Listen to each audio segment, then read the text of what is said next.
Vitória, sou do MBL Mulher e estou aqui para compartilhar um pouco do conteúdo com vocês do livro Feminismo, Perversão e Subversão, de Ana Caroline Campagnolo.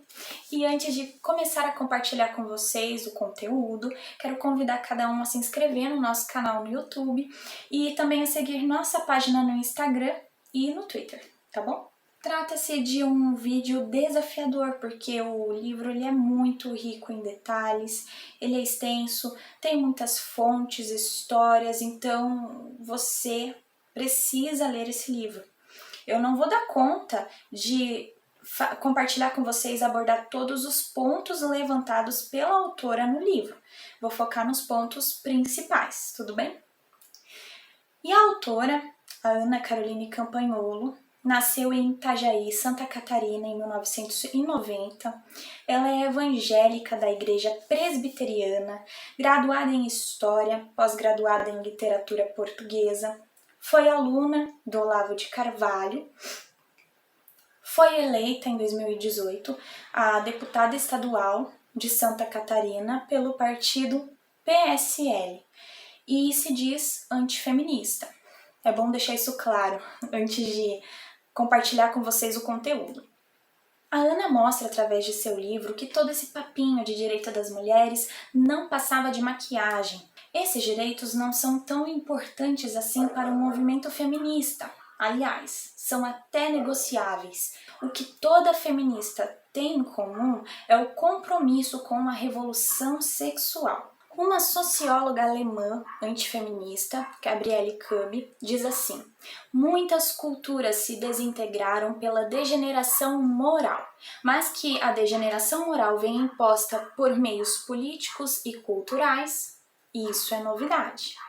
E essa não é uma opinião apenas de antifeministas, mas também de feministas críticas do seu próprio movimento, como Camille Paglia, que diz que a decadência de uma civilização é marcada pelo descontrole moral, pela ódio pública, a corrupção sexual. A Ana cita em seu livro historiadores e antropólogos que acreditam que quanto mais fortes forem as restrições sexuais, mais elevado será o nível da civilização, e quanto menos restrições tiverem, mais baixo será o nível de civilização. O século XX, além de ter sido mais violento e repleto de regimes totalitários, foi também o que mais reduziu suas restrições sexuais. O feminismo do início do século XIX, por causa de Margaret Sanger e pela obra de Simone de Beauvoir, que veio mais tarde, incluiu na sua agenda de direitos humanos a necessidade de criar uma revolução sexual para alcançar a libertação das mulheres da tirania de sua biologia reprodutiva por todos os meios disponíveis e a ampliação da função reprodutiva e educativa a toda a sociedade globalmente considerada. Para a autora da obra Política Sexual, Kate Millett, a definição do feminismo está atrelado à estratégia de modificação dos comportamentos sexuais. Algumas feministas socialistas de renome, como Alexandra Kollontai, chegaram a afirmar que ser inserida no mercado de trabalho era quase a mesma coisa que uma condição escrava, melhor era ficar em casa. Outras feministas famosas as contrariavam, dizendo que nenhuma mulher deveria ser esposa e dona de casa sob nenhuma hipótese. E elas divergem sobre pautas supostamente centrais do movimento, como liberdade feminina, direito ao voto e mercado de trabalho, justamente porque não são centrais. É através da exposição desse projeto de revolução sexual que a Ana pretende nos mostrar a verdadeira identidade do feminismo, que tem mais a ver com engenharia social e subversão cultural do que com direitos civis femininos. A autora comenta em detalhes sobre cada onda feminista, do protofeminismo, primeira onda, segunda onda e terceira onda. O protofeminismo tinha como centralidade o direito à propriedade para mulheres casadas, educação igualitária, a abolição do duplo padrão moral e o direito à participação política.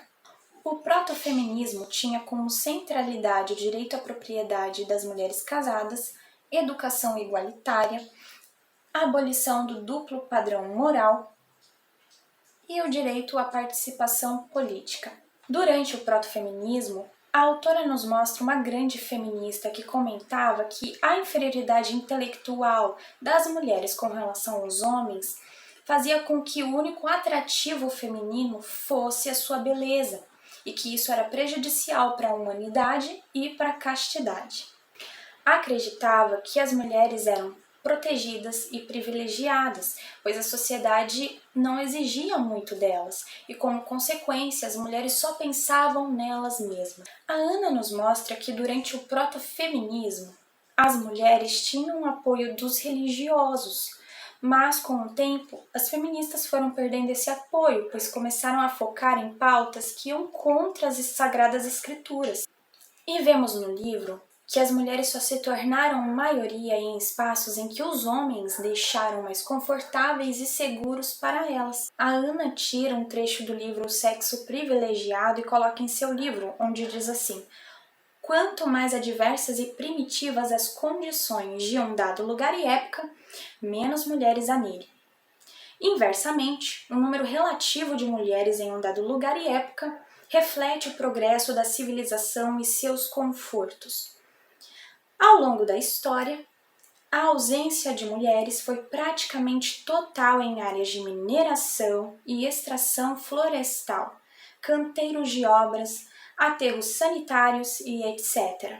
Hoje em dia, isso também se aplica a plataformas petrolíferas, estações meteorológicas, árticas e similares. A Ana procura deixar claro em seu livro que essas queixas a respeito das mulheres serem privilegiadas é a respeito de mulheres nobres e burguesas, já que as pobres sempre trabalharam. A Ana compara muito as visões e ideias das primeiras feministas a respeito de assuntos importantes como casamento, divisões de papéis, maternidade, entre outros. Ela compara com as feministas mais atuais, onde as primeiras feministas não viam como um sinal de inferioridade o ser dona de casa. Já as feministas mais atuais, como Simone de Beauvoir, enxergam a dona de casa como uma parasita e que ser dona de casa deveria ser proibido. Caso contrário, as moças podem acabar seguindo esse estilo de vida. Na primeira onda, a educação igualitária continuava sendo uma preocupação. Somada a ela, estavam a reivindicação pelo sufrágio universal e as queixas em favor da inserção feminina em áreas profissionais hegemonicamente masculinas. No mesmo período, a questão do direito à propriedade que surgiu na Europa no século XVIII volta a aparecer. Diferentemente do que fazem crer as feministas, as mulheres foram inseridas no mercado de trabalho, e não por uma luta organizada de um movimento de mulheres. Muitas mudanças que as feministas atribuem à sua luta nada mais são do que o curso natural da história. No que diz respeito à entrada das mulheres no mercado de trabalho, a verdade é que as mulheres se introduziram voluntária e paulatinamente, uma a uma, por conveniência. Naqueles empregos mais pesados e perigosos, as mulheres foram introduzidas pela necessidade, pela fome ou pela guerra. O movimento feminista não as colocou no mundo do trabalho, só fez em cima disso uma propaganda mentirosa. Na primeira Revolução Industrial, homens, mulheres, crianças trabalhavam nas fábricas, pois isso foi uma alternativa às famílias que estavam desempregadas e desalojadas. Não se pode dizer que trabalhar como os homens trabalhavam nesse sentido tenha sido uma conquista na qualidade de vida e na perspectiva econômica feminina. Nem os esquerdistas da época viam isso como um salto à libertação. Com relação ao voto feminino, a autora nos mostra que não foram as feministas que conquistaram o direito ao voto, mas que os homens concederam às mulheres o privilégio de votar, sem nenhuma obrigação por parte delas.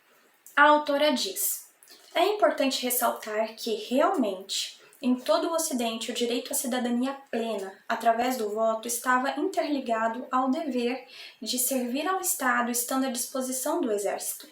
Os homens sempre estiveram facilmente adaptados à ideia de servir ao país durante as guerras, mas não se pode dizer o mesmo das mulheres. foram aplicados direitos desiguais, não iguais, já que as mulheres não tinham a obrigatoriedade do alistamento militar. Durante esse período, a autora nos mostra que muitas mulheres eram contra o direito ao voto feminino, incluindo feministas, e as sufragistas reclamavam muito da falta de interesse das mulheres com relação a esse tema.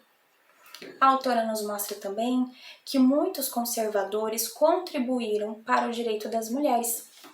E eu vou ler uma frase de Simone de Beauvoir, onde ela confirma tudo isso. A ação das mulheres por direitos legítimos nunca passou de uma agitação simbólica. Só ganharam o que os homens concordaram em lhes conceder. Elas nada tomaram, elas receberam. Recusar a cumplicidade com o homem seria para elas renunciar a todas as vantagens que a aliança pode conferir-lhes. Está no segundo sexo.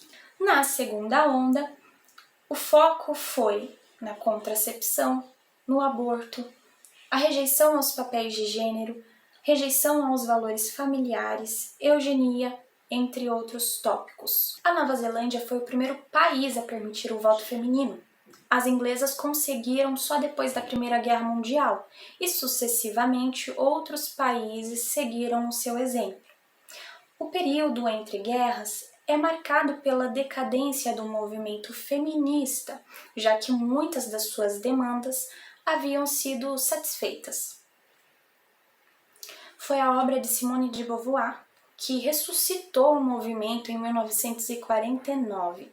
A terceira onda do movimento feminista teve como foco a dívida histórica do homem, a exaltação da degradação da mulher, ideologia de gênero, casamento gay, aborto como um direito, entre outros tópicos. A Ana nos mostra que a terceira onda questionou as noções milenares a respeito de feminilidade e trouxe uma nova interpretação a respeito de sexualidade e do gênero. Quando o movimento feminista insiste em falar em mulheres ou em nome delas, é só uma questão de marketing. Judith Butler admite que o movimento feminista não defenda nem represente todas as mulheres, até porque o conceito mulher é desconstruído por ela, mas que seja capaz de representar apenas sujeitos que entendem certas teorias. E ela diz mais, afirma que o estado natural da pessoa humana como homem ou mulher é apenas um mito fundador, constitutivo das estruturas jurídicas do liberalismo clássico. E o questionamento da Ana é que se o feminismo não defende as mulheres, ele defende o quê? E a Judith Butler dá uma resposta. Ela diz o seguinte, propõe para as mulheres, mesmo que não existam, um novo tipo de política feminista que conteste o capitalismo e que substitua todas as normas baseadas em tradição. Isso é para mostrar um pouco das ideias principais do livro, mas acreditem, tem muito mais. E quero compartilhar com vocês o objetivo principal do livro de acordo com a autora, para ver se desperta também o interesse de vocês pelo livro. Diz assim, quero convencer meu leitor de uma verdade apenas. O feminismo é um movimento político que contribui para o desentendimento e acrescente amargura entre os sexos, acelera a desagregação familiar, induz a eterna insatisfação e a libertinagem sexual, valendo-se para isso de discursos sofistas, pesquisas fajutas e manchetes tendenciosas, geralmente às custas do dinheiro de contribuintes alheios ou contrários a tais objetivos. E é isso!